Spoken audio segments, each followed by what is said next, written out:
Thoubal municipal council की officer staff यावरगा कोई Thoubal district पुलिसना highway की नाकंदा कोई हेंजन पोचई थमजनबा अदुगे एक्सटेंशन तौबा सुंगो मयाम से कोई कनो तौबगी लौथोकपगी थबा म चतजरी हजिक याम तोइना कोई एक्सीडेंट याम तोइना थोलकपा हाईवे सिदा अदुगा फुटपाथ सिसु थिंजनबदगी चटपदा कोई खोंगना चटप मी बौता कोई मेन रोड से चलकपदगी एक्सीडेंट थोकतना गाड़ी न थोमना सीबा सोकपा मयाम यावरकपदगी अखोई मसिगी हाईवे दा अदुगा मागी फुटपाथा हेंजलिबा पोट थमजलिबा एक्सटेंशन तौरिबा पुनमक से कोई अदुगा परमानेंट ओइना पोट पैसनदना खोतना थंबजिंग कोई लौथोकचबगी प्रोग्राम अमा कोई थौबाल म्युनिसिपल काउंसिल लोइना कोई चथजबनी अदुगा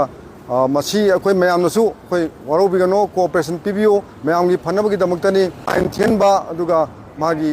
नेसेसरी कोई लीगल एक्शन जिंग लखलकपसु मखा चथजगिनी अदुना मयाम पुनमक कोई मसेदे इलीगल ओइना ऑक्युपाई तौसनबा अदुगा हेंजन थमजनबसिंग असि मसी लौथोकपियो हाइना अपील तौजरी थैंक यू।